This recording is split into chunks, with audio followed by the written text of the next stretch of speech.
Hi, and thank you for joining us today. Now, before we start, I just wanted to mention that Ken and I both had the privilege of co-authoring a book called Marketing Guides for Small. Sorry, that's what we are. Sorry, it's called Content Marketing for Local Search, creating content that Google loves and prospects devour. And we really enjoyed co-authoring that with some other marketing consultants. And in today's episode, we're actually diving into the world of content marketing and its crucial role in local search. And specifically, we're exploring the topic of why our content must focus on the problems we solve for our customers. It's a really interesting topic. I think we're going to get a lot out of this. My name's Ian, and I'll be your host. And joining me today is our resident marketing experts, Ken and Paul. And so let's jump into this vital topic, guys. Ken, I'll start with you. Why is it crucial for small businesses to center their content around problems they solve for their customers? Yeah. This is such an important question. And I think way too many small businesses miss out on this.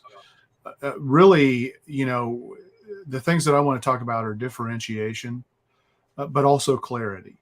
So from a differentiation perspective, I think one of the best ways that you can create differentiation of how people may perceive your business in the marketplace is, asking your current best customers, why did they hire you? What makes you different? And they're going to tell you how you solved a problem that you may not have even been aware of.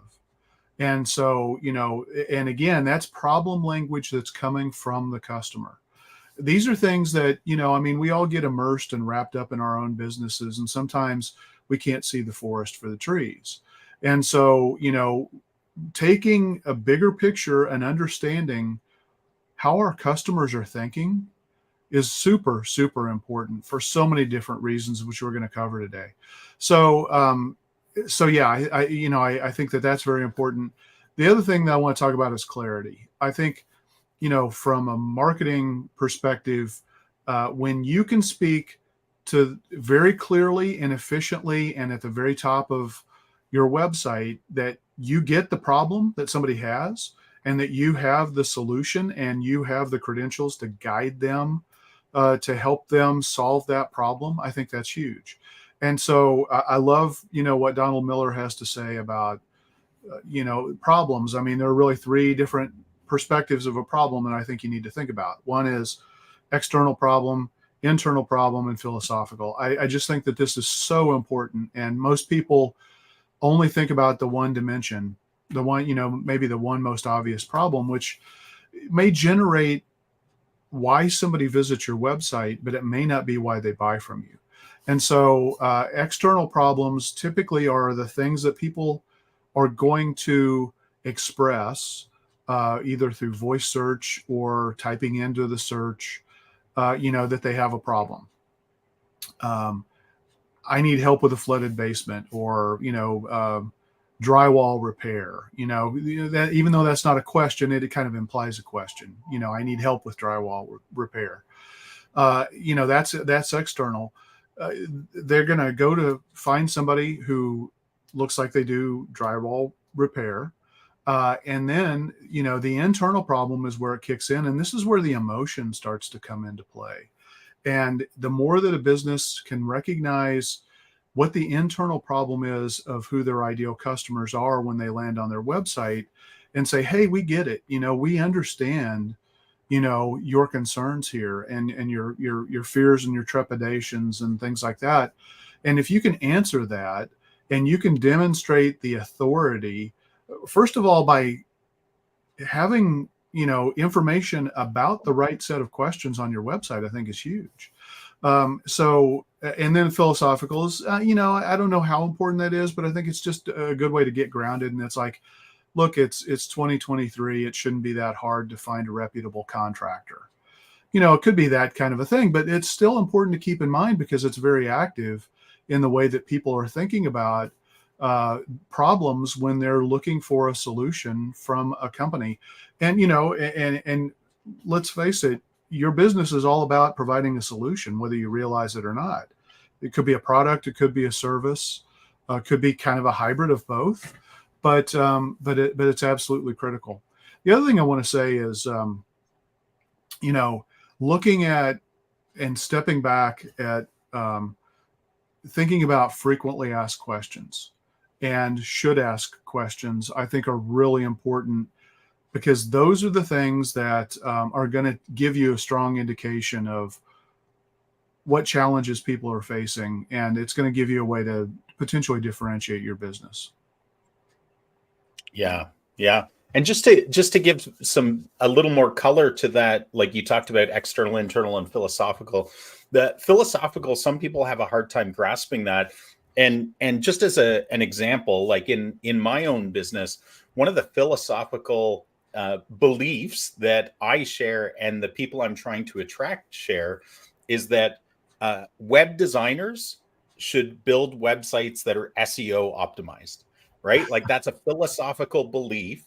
And the reverse of that is that, don't you hate it that web developers don't build websites that are SEO optimized or something like that, right? Where you're trying to meet on a philosophical level to say, I know your pain, and that's the emotional side, like that's part of the internal, but they're all interlinked, right? So it's a really interesting way to approach it. Yeah, absolutely. Yeah. Awesome. And Paul, how does understanding and addressing customer problems contribute to effective SEO? Well, if you don't understand, it goes back to something Ken was talking about, the problems that you solve for the customer. I think a lot of small businesses, they don't get outside themselves, and they build a website and it's all about them. We've talked about this in the past, and they use industry jargon that the customer doesn't understand.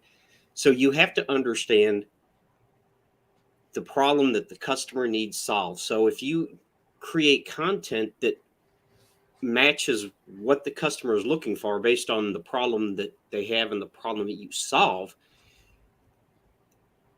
you're going to show up better in search engines, because search engines, and that's Google for the most part, they want to give the customer, the searcher, the best result possible. And how they do that is by looking at the content on your website. And this goes back to content marketing and why it's so important. But when you address the problems the customer have, and you talk to your customers, like Ken was saying, about what differentiated you, why they decided to hire you, that helps in your keyword research. And you have to hope I'm not stepping on anybody's toes here, but you have to have content for the different stages of the customer journey, because they may start out, they don't know what they need really. Maybe they're looking at siding, and should they go with vinyl siding, or should they go with a more expensive fiber cement siding solution?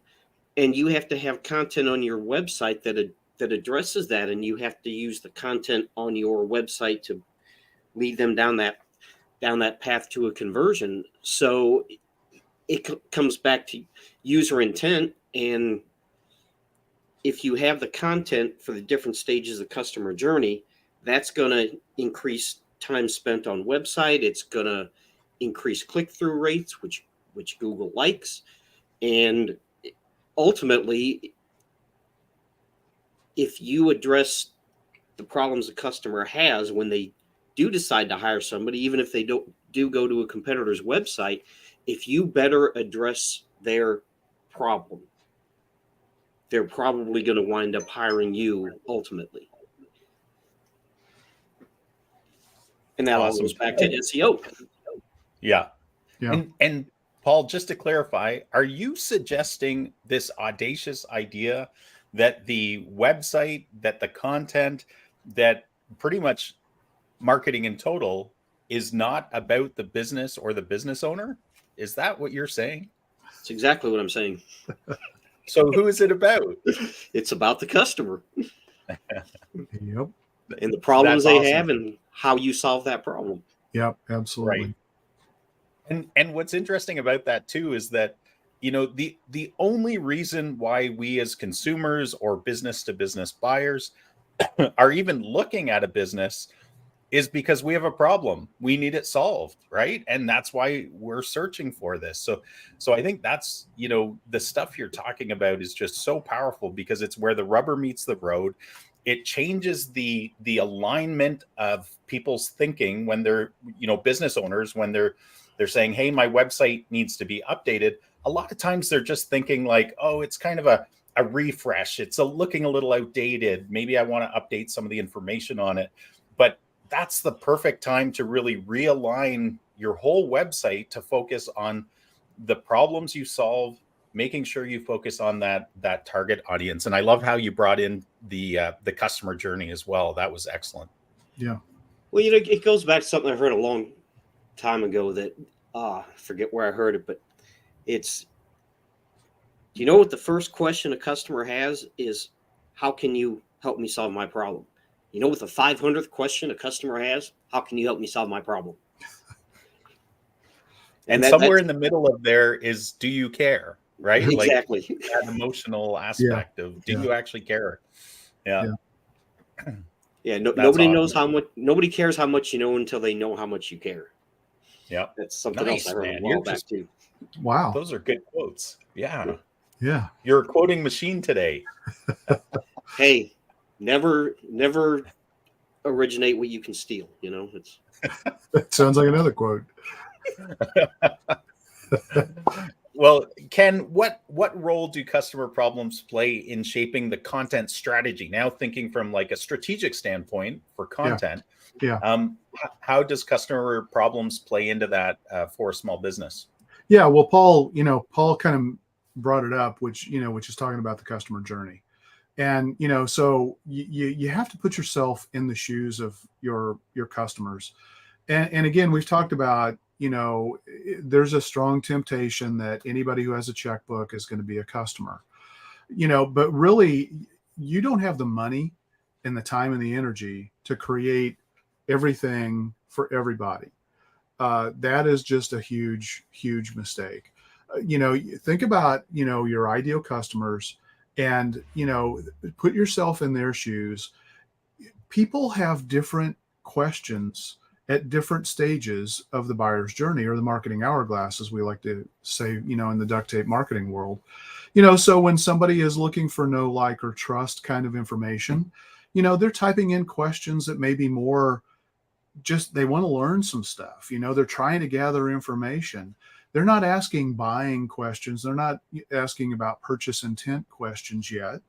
They're trying to figure out, does this company get me? Do they have the solution set that may be what I'm looking for?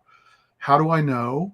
How are they different than the competitors? So you have to factor all of that in, and it rolls into, one of my biggest frustrations is a lot of small businesses, they have a single services page. And the services pages are usually the pages that are really, in terms of traditional web pages, those are the ones that usually help to answer the questions that people have when they're doing a search. And so if you have just a single services page, I guess, if you're an exterior contractor and you have an exterior contractor services page, if somebody's searching for exterior contractor, maybe they'll land on your page. That's a pretty high level keyword phrase. It's probably pretty competitive. Now you're putting the work on them to drill down and figure out, do you actually have the right set of solutions? And I just think that that's a mistake. People have too many choices. We have short attention spans. We don't read websites, we scan them. And so if you don't really guide that journey, and you're not going to have control. I mean, the buyer has control. We all need to own up to that and realize that. But you can help guide, and the way you guide is by using a content strategy to kind of map that out through the buyer's journey based on the problems that they have. So you're going to have to do research, use tools like Answer the Public, Go look at your frequently asked questions, interview your past and existing customers. You might even want to do some market research, competitor research. All of these things are going to give you ideas about what are people saying about the problems that they have? What's the language they use? What information are they using, or are they looking for to help them through that buyer's journey? So I think it's just critical. It's just, and then you get to the point where you want to demonstrate from a website perspective to improve your findability, if you will, that you are an expert, that you have content that Google says, hey, if I return this website in a search result, I feel pretty good that it's going to answer and solve the problems that somebody has when they're looking for this search phrase. And so the way you best do that is to create content clusters or hub pages or skyscraper pages or pillar pages. They go by lots of different names, but really, it's all reinforcing content to say, we deeply understand this problem. We get it. We know it. Here's a resource of information that is going to help you figure out how to proceed and how to take the next step to get your transformation in place. Because people, when they have a problem, they're looking for transformation. They want to get out of that problem state and they want to get into a desired state. And marketing is ultimately about transformation. And so, you've got to have the content that helps guide them through that process. The other thing that drives me nuts is, a lot of businesses don't want to put any content on their website because they're afraid that, I'm going to give the answer so one of my competitors can come along and steal it. And it's like, okay, well, you're never going to be found because you don't have any content on your website. And oh, by the way, the number one thing that people want to see when they land on a website is, can you solve my problem? So you have to have enough information to do that. And you need to be prepared to demonstrate and give value before you expect somebody to go, issue a transactional situation. It could be giving an email address. It could be making a purchase. It could be signing up for a trial offer. Content is what drives all of this. And the only place that you can own and control your content and how all this works is on your website. You have to have certain feeder, things. Obviously, putting frequently asked questions on your Google business profile, the questions and answers, it is an important thing. But ultimately, you don't have control over that. Google does. The only place you can control it is on your website. And so content, to me, this is the reason why content is fundamental to SEO. It's just absolutely critical and essential. The last thing I'll say too is, when you're thinking about all of this, my God, what better way to create interesting social media content than to focus on the problems that you solve? That's going to generate. And I saw some information earlier today. This came from Dennis Yu, who's a real guru in the Facebook world, in my opinion. A like doesn't mean much on Facebook anymore. A comment is 7 times more valuable than a like, and a share is 13 times more valuable than a like. So, if you post a question and then answer and then provide an answer to a solution, you're creating comment worthy and share worthy content, which is going to help your presence on social media, which is going to drive valuable traffic back to your website that's relevant, that sticks around, that probably clicks through to go to other pieces on your website, and that probably starts to take, eventually, maybe not that first visit, but eventually they're going to start to take those calls to action that are the most meaningful for your business. Sorry, it's kind of all over the place, but there's a lot here. Okay. Yeah. And what's interesting about your comment about social media is people, business owners lose sight that social media is all about social. It's about connecting one-to-one or one-to-many with people.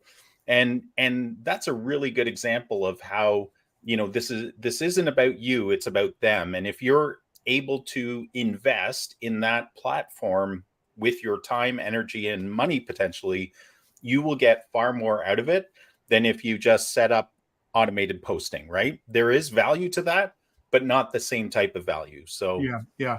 Well, yeah, I mean, HubSpot built an entire industry that maybe they didn't build it all, but they certainly were the ones who kind of defined it and established it and made it consumable and implementable for a lot of other people.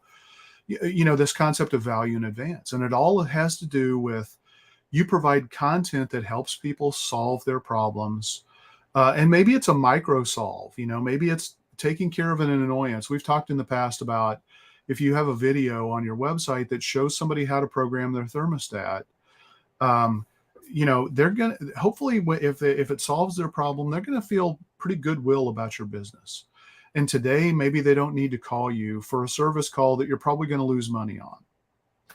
But in the future, hopefully they remember your name, and they're like, when their furnace goes completely out, they're more likely to remember you and to give you a call, your business a call, and have that opportunity. Value in advance, such an important concept. That's the way the internet works. If you're not doing value in advance, you're doing advertising. yeah, yeah. You're predisposing people to choosing you, which is exactly what you want. Yeah. One of the things between what you, excuse me, you yourself and Paul have brought up, another way of also looking at kind of the problems you solve is also to think about there's a common understanding in content development that yes, you should include the features when you're talking about your product or service, but ultimately it's the benefits that you need to focus on more, because that is what the consumer or the business is looking for when they're searching for you. It's what's in it for me. How is this going to help me solve my problem, right? So think about the benefits you're giving to people rather than getting too excited, because we all get excited about maybe we're a dentist and we have a CEREC machine that can mill beautiful teeth in less than an hour. That's cool. The technology is definitely cool, and some people might be really interested in the technology, but the benefit to the patient is they only have one visit. They come in, they get maybe have their they have to have something done. They come in, they get a crown or an implant same day. It's incredible. So that's kind of the benefit, is that they don't have to come back for multiple visits. So we as businesses need to think about the benefits as well as the features.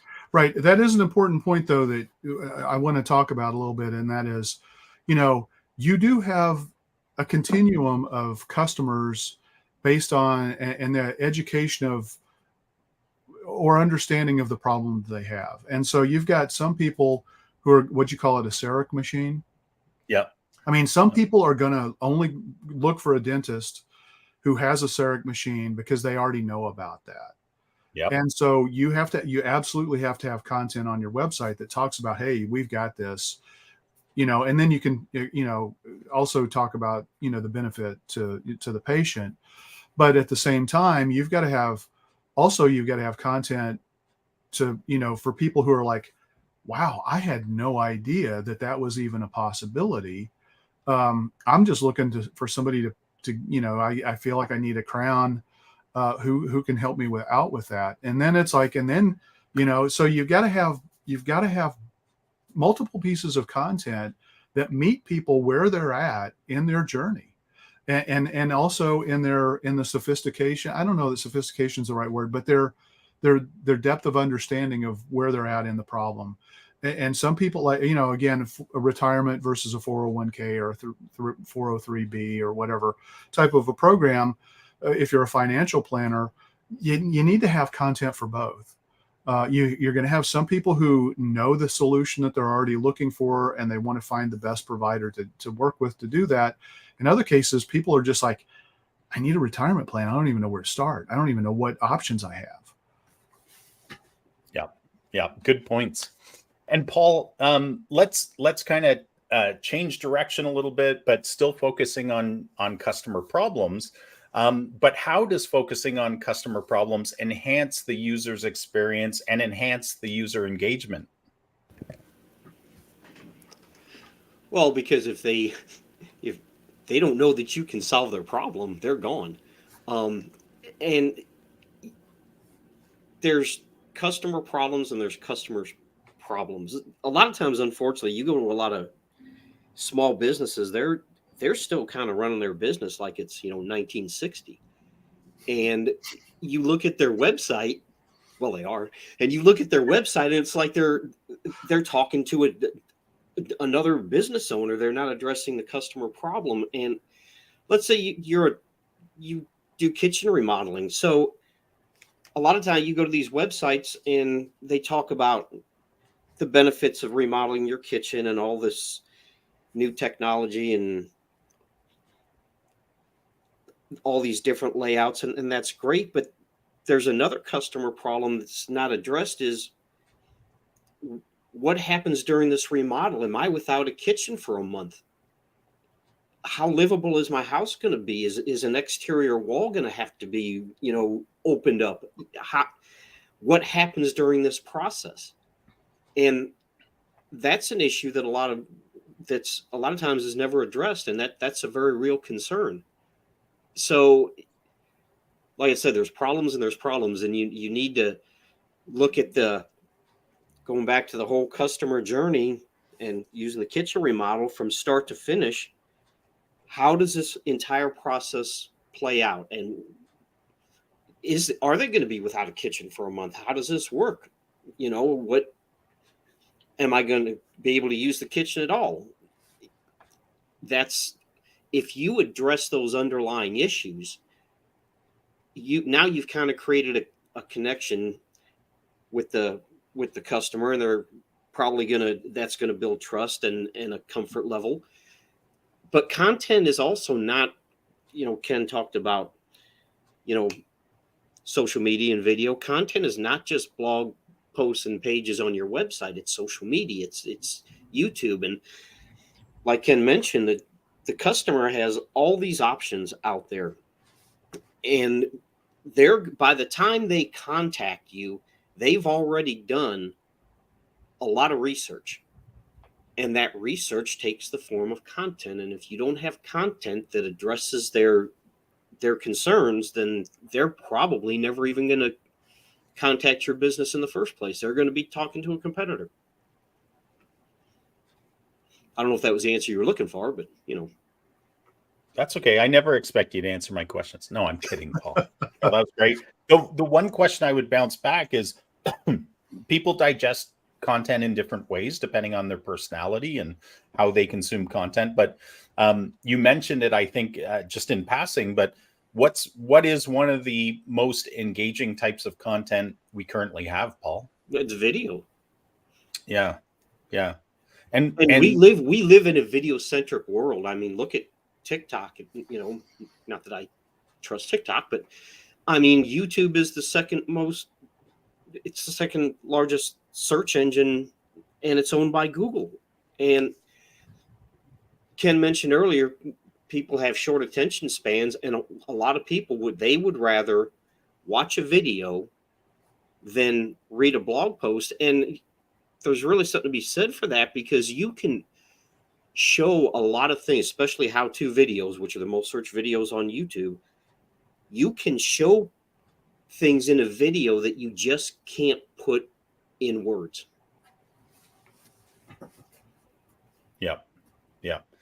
Yeah. I mean, it's so engaging. It's so consumable. Like if you're listening to us without video, then audio is another rich form of content. But video, if you're watching this live streamed or on YouTube, I mean, it's such an engaging type of content because you can visually connect with the person that's presenting to you or the visuals that they're showing you. And obviously, we've mentioned it before, excuse me, but from an SEO standpoint, it's extremely powerful because it keeps people on your page much longer. Google's looking at all of that stuff, including view time and duration on your page. So very valuable. There's go ahead. Every communication channel has its place, and we live in a world where everyone wants to text and email, and you can do a lot with that. But you know, like in the business we're in, sometimes you just have to pick up the phone and talk to people, because verbal communication can accomplish a lot of things that text and email cannot. Yeah. Yeah, and going back to your comment about the buyer's journey and working that into this, right? Even the buyer's journey often has very clear delineation of the depth and time commitment. So the depth of connection and the time commitment involved at different stages of the buyer's journey. Meaning, people can find information on outsource marketing or ChangeScape Web through search. They can find you on social media, they can find you on YouTube, and they might consume that information to a certain degree in their discovery phase, right? But once they're like, oh, I like these guys, I want to explore, how they can help me solve my problems a little bit more. They're going to consume information at a deeper level and look for, stuff that you talked about in that buyer's journey. But eventually they'll want to actually talk to someone, whether it's on the phone or on a Zoom call, to really see if there's a connection. Is this the right fit that we're looking for? And that's true in almost any business. And that can make or break, how the customer is going to continue their journey or stop their journey. One of the things that also occurred to me while we were talking that maybe we should address a little bit, and either of you can jump in to answer this, but oftentimes there's multiple audiences, and I'm not specifically talking about, different personas of the same type of customer. But like for a remodeling business, we did a website for a remodeling business a little while ago. And one of the interesting nuances is, of course, we're targeting the end user, the homeowner, but we also targeted, kind of had different sections of the website that were focused on another type of persona or another audience, which were professionals that refer to this type of remodeling business. So maybe one of you can talk a little bit about that. Yeah, I mean, absolutely. That's a great point. I mean, you need to think about who, and I think this kind of is a lead in to the alignment question that I think we're going to ask me here in a minute. You want me to ask you now? Sure. Okay. So the next question, and I was probably foreshadowing it a little. What are the benefits of aligning your content to the specific problems your small business solves? And maybe, another addition to that is the specific, audiences you're trying to connect with as well.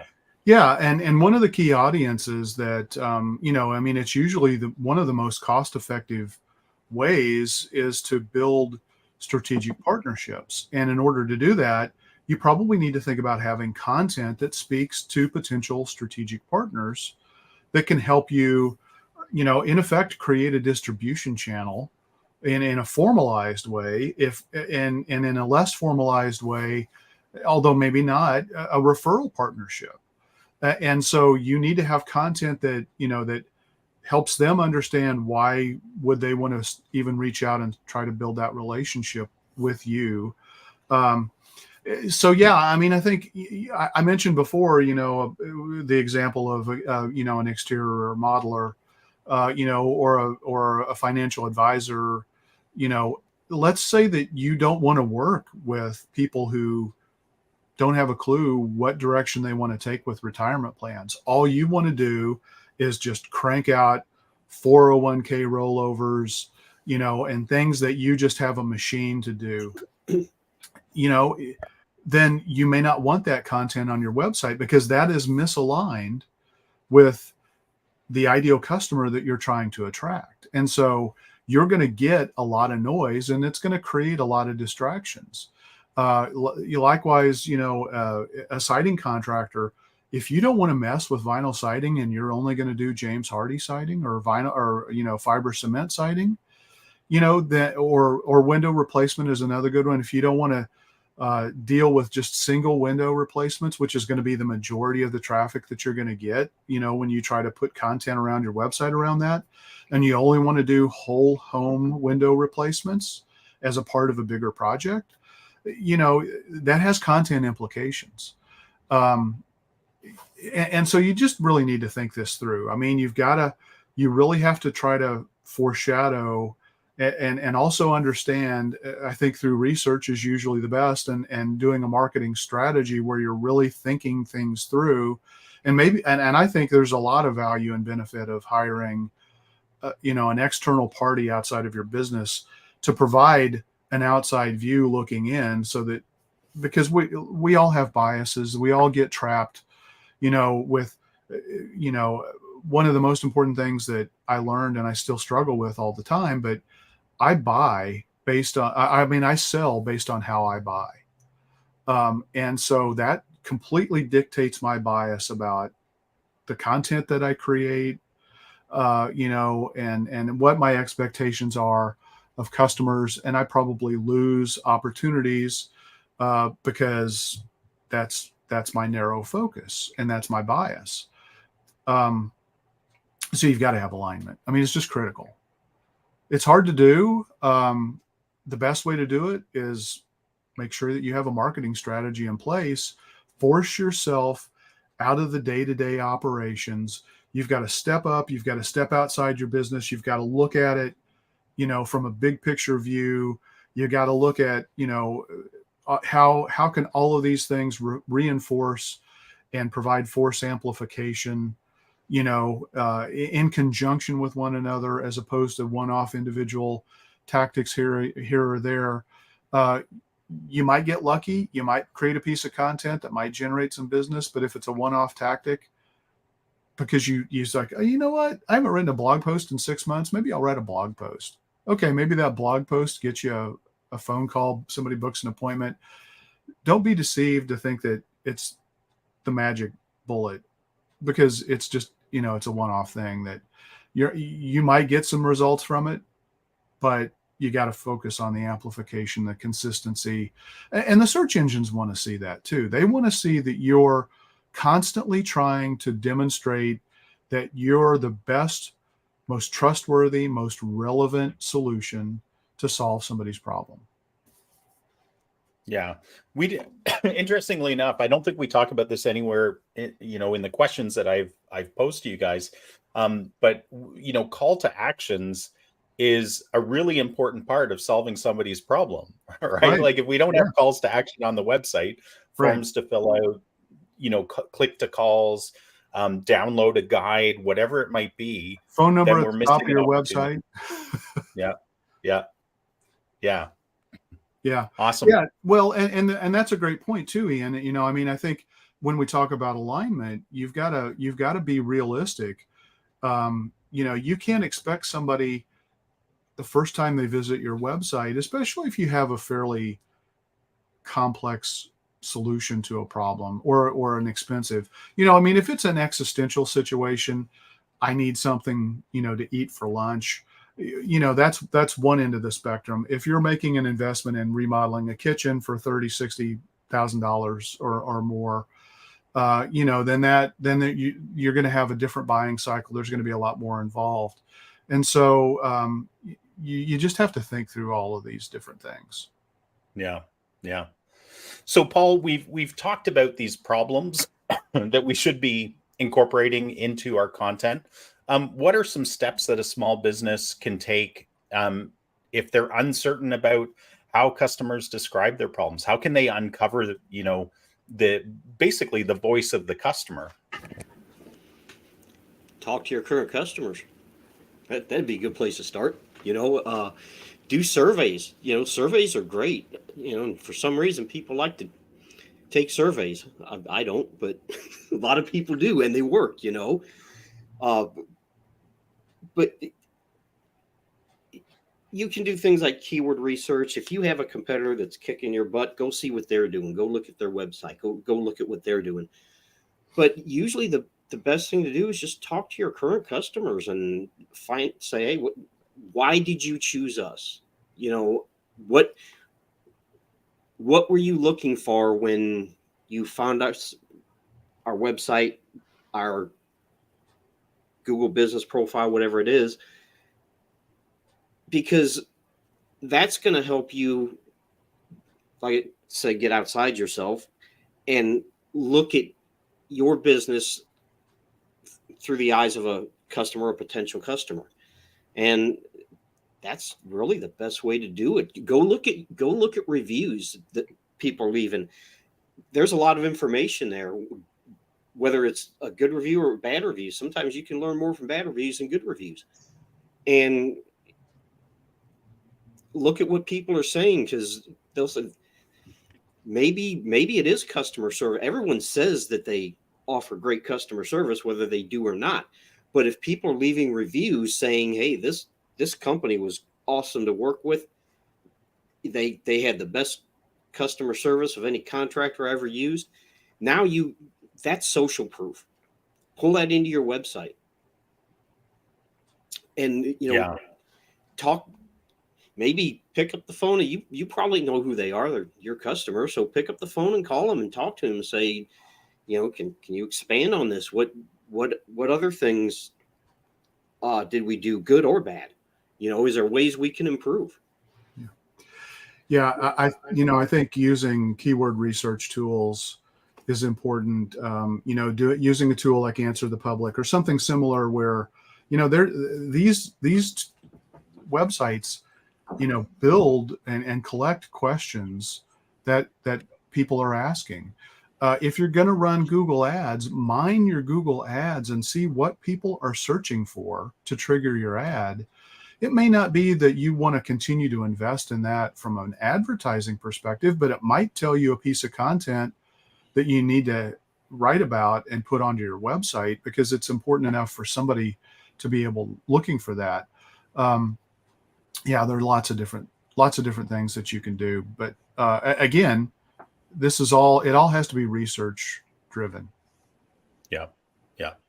You first need to start with a hunger to understand the truth about your customers' pain points. One of the things you mentioned, Paul, was reviews, and usually we think about our own reviews, but a great technique you can use in addition to that is actually looking at, you talked about your competitors that are killing it.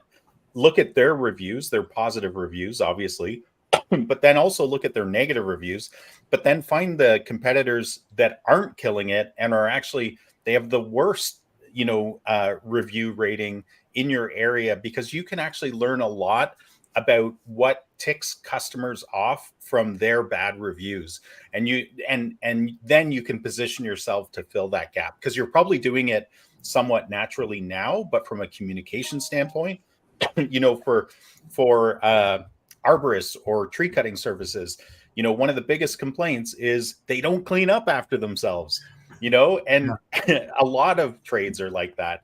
And so, electricians leave all the cuttings. Some of them leave all their wire cuttings on the floor.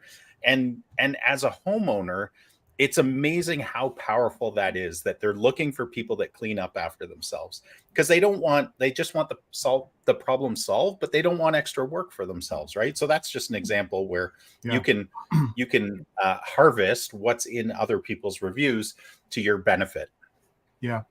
Great point. And speaking of reviews, I mean, they're such an important thing. Most people fail to market the reviews. But the other thing to keep in mind is, your customer is they've got a problem and they're looking for a guide, which would be your business, to help them solve that problem. But they're looking not only for somebody who can help them solve the problem, they need to feel like you have the empathy, but also the authority to be the right choice for them. And, so you want to make sure that you have content on your website that demonstrates both the empathy and the authority. And so, that could be expressed through, online reviews that you can pull onto your website, or testimonials. It could be through certification badges. If there are certain industries have basic minimum requirements, to be licensed to be able to do certain things. Even having a statement on your website that you're licensed and insured, so that you take that liability off of a potential customer, is a big deal for people. And it can be an automatic elimination. I used to work in a world where I used to write a lot of proposals, and the best way that a proposal reviewer shortens the pile of people that they are going to deeply consider, the first thing they do is look for the disqualifications. I asked these 10 questions. They didn't answer this one. pitch, you're going into the pile. And you don't want to do that. You need to be able to answer fully what people are thinking about. And again, you have to think through this. You may be disqualifying yourself unknowingly just because you didn't stop to think about, what is important to people, asking them, researching, what people are expressing online, through reviews or other searches, or what they're saying about competitors, whatever it is. I love how you worked into that the idea of the proposal. Another very similar idea is the interview, right? When you're looking to hire someone, if people don't answer all your questions in the interview process or in the resume or cover letter, boop, they're booted, right? So just Right. like that, thinking that, this is self-serve. These are people that are looking for your service. They want certain questions answered. And if you're not answering them, you're leaving doubt in their mind. And if they have doubt in their mind, the chances are they'll continue their search. Yeah, absolutely. Ken, I thought it would be really good to get like super practical. So maybe you can describe some key steps a business can use in order to create problem-solving content. Obviously, there's a professional content developer or writer will do this, they'll have this down pat because that's all they do every day, but maybe give some people an idea of what that looks like. Yeah. Well, we've already talked about, looking at problems in the 3 dimensions, the internal, the external, and the philosophical. I think you want to visualize, how is somebody describing their current state, their before state, and, what is their desired after state. And again, based on the product or service that you offer, I've mentioned this before, but the elements of value pyramid is really a great little tool. It's it's similar to the Maslow's hierarchy of needs, where if you offer a product that is very existential, getting shelter over somebody's head or getting food in their stomachs, that's one thing. But if you're trying to offer a product or a solution that's aspirational, that's a different thing. And so you need to have a deep understanding of what is driving people, and to take steps to make that purchase with your business. What's going to get them interested, what's going to start to solidify the commitment. You talked about calls to action. Not everybody is going to be ready to make that purchase decision right away, but maybe they're ready to sample something. So if you sell, high-end ramen noodles is basically what I'm going to call them, which is something that I've been experiencing here. You send have an offer for somebody to get a sample pack to try out your products, and get them to make a micro purchase. Get them to give you an email address so that you can maybe send them some recipes, but without asking them to make a commitment to make a big full-blown purchase. You need to think about what pieces of content and what value in advance can I offer to be able to do that. And as you're creating your content, always give people the fast button or the easy button. If they're ready to make that buying decision, boom, make it easy for them. But if they're not, make it easy for them to take that next little micro step and say, not ready to call and talk to somebody yet, but I am ready to read more about the product specifications that you might have to offer, or, the feature set and the benefits of your solution, because I'm in research mode. So it's really important, I think, for people to, to kind of go through that process. It ultimately, the more you can understand the pain that somebody's experiencing or the uncomfort level that they're experiencing, the more effective you can create content to address that. I mean, I think we've covered a lot of other things that kind of pertain to that as well. Sure. Okay. And Paul, what approaches can businesses take to ensure that their problem-solving content is valuable and actionable? Yeah, We've covered some of this, but I think there's some additional things here that we can dig into. yeah, this kind of leads towards the how-to stuff. Yeah. And something Ken had mentioned earlier is that a lot of businesses they don't want to put this content on their website. It's like I don't want to tell people how to do something. I want them to call me. Well, that information's out there. Okay, this, like I said earlier, this is not 1960. Okay, this information is out there, and it's probably on a competitor's website. And if you don't put it on your website, they're going to find it somewhere else. So this goes back to adding value first. But so can use the example of programming a thermostat. An HVAC company they're going to lose money if they go out to program a thermostat. They're going to lose money on that service call. You can't charge enough to make money on that. So show them how to do it. Have examples for the more popular types of thermostats. Do a video. Show them how this is how you program your thermostat, or this is how you do something step by step. How do you patch a concrete wall? And there's another advantage in that a lot of times people will think that something is simpler than it is. And if you break this down saying, here's the steps to doing this, you have to do this, they may say, this is more complicated than I thought, and I don't want to screw this up. So I'm just going to call these people and have them do it. Well, if you refuse to put that content on your website and your competitor does, guess who they're not going to call? They're not going to call you. So just, it's, you can, and this goes back to calls to action. Have clear calls to action. When you have these step-by-step procedures, this is how you do this is how you do that. And by the way, if you think this is more than you want to take on, here's our phone number. Here's a form you can fill out. Make sure that is there. And that how-to content can actually increase conversions, because like I said, a lot of times if it's something super simple, yeah, maybe they'll do it, but that's going to keep you top of mind for something else down the road that isn't so simple.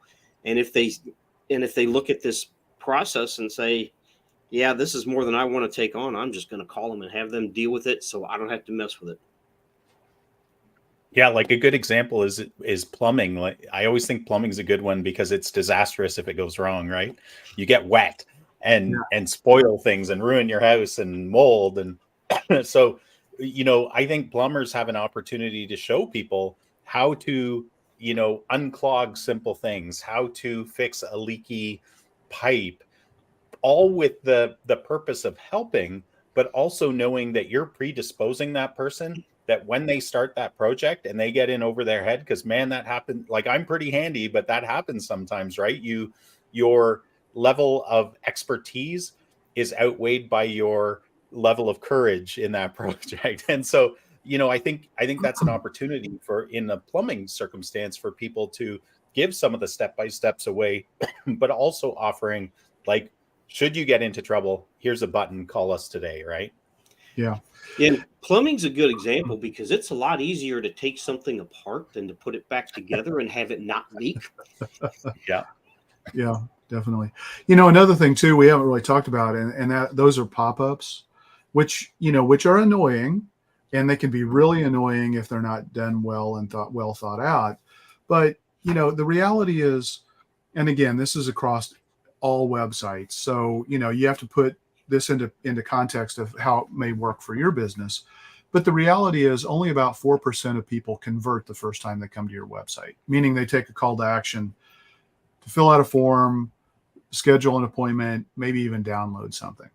A pop-up is, while it's annoying, if it's done right and it's done well, it can get you an additional 2% conversion. Like if you have a pop-up come and display upon exit of somebody leaving your website, it's like, oh, wait, before you go, would you like to download our guide to, how to prevent leaky pipes in your home? If we're going to stay with a plumber, and you're going to get some increased conversions from that. And so again, I think, but it has to be relevant content. It has to be aligned with who's visiting your website.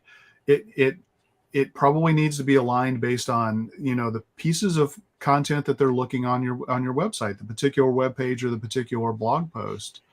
Those are going to be the ones that are going to perform the best, and that gets back to the whole alignment thing. Yeah, yeah. Yeah, some other really good examples of, content that people want at different stages are case studies, right? Like case studies are super valuable. Yeah. Yeah. Yeah. I mean, again, it depends on who your ideal, Yep. customer or target customer is. If you're in a highly professional, or even a technical business or medical, they're probably going to want to see some kind of a case study or, or something to that effect.